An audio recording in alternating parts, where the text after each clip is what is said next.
प्रभु के नाम की महिमा और प्रशंसा होने पाए। आज के इस नए दिन के लिए मैं परमेश्वर का धन्यवाद देता हूँ। आज का आशीष और अनुग्रह वाला वचन जो एजरा नबी का पत्री उसके 10वें अध्याय और 12वें वचन। एजरा नबी की पत्री 10वें अध्याय 12वां वचन। तब पूरी मंडली के लोगों ने ऊंचे शब्द से कहा, जैसा तूने कहा है वैसा ही हमें करना उचित है। परमेश्वर अपने लोगों को कई एक चेतावनी को देता और कई एक चेतावनी को मानने वाले लोगों को परमेश्वर अपनी ओर से आशीष भी देता है। इस बातों को हम समझ नहीं पाते, क्योंकि परमेश्वर की चेतावनी मानने वाले लोगों को प्रभु भरपूरी से आशीष देता है। यहाँ पर एजरा के 10वें अध्याय में परमेश्वर अन्य जाति की स्त्रियों को दूर किए जाने की बातों को कहते हैं। मतलब किसी अन्य जाति के स्त्रियों को अपने बीच में लाना, इस प्रकार की बातें परमेश्वर के लिए और परमेश्वर की व्यवस्था के लिए विरोध की बातें थी। इसी के लिए परमेश्वर उस समय याजकों के द्वारा बेन्यामीन और यहूदा और बेन्यामीन के सब उन लोगों के द्वारा परमेश्वर उन्हें इस प्रकार की बड़ी चेतावनी को देता है।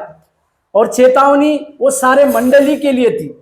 जब किसी प्रकार की चेतावनी पूरे मंडली के लिए रहती है तो परमेश्वर का ध्यान विशेष रूप से उस मंडली के ओर होता है। इस बातों को हमें बड़े ध्यान से समझने की आवश्यकता है। यहाँ पर जैसे ही परमेश्वर की ओर से उन्होंने याजकीय लोगों ने इस बातों को कहा, तब सारी मंडली ने इस प्रकार से कहा। तब सारी मंडली के लोगों ने ऊंचे शब्द से कहा, जैसा तू कहा है वैसा ही हमें करना उचित है। यह चेतावनी ना केवल परमेश्वर की थी, परंतु परमेश्वर अपने लोगों को कुछ चेतावनी देकर अपनी ओर फेर लाना चाहता है। परमेश्वर चेतावनी कब देता है? तो अपने लोगों को चेतावनी देकर फिर से अपनी ओर लाना चाहता है।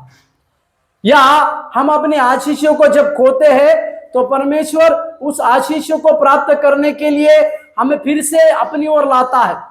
इसी के लिए यहां पर इस बात को हम समझने की आवश्यकता है कि उस समय के सारे मंडली के लोगों ने ये चेतावनी की बातें याजक के द्वारा परमेश्वर हमारे पास पहुंचाते हैं। इसी के लिए उन सारे मंडली के लोगों ने इस बात को कहा कि जैसा तूने कहा है वैसा ही हमें करना उचित है।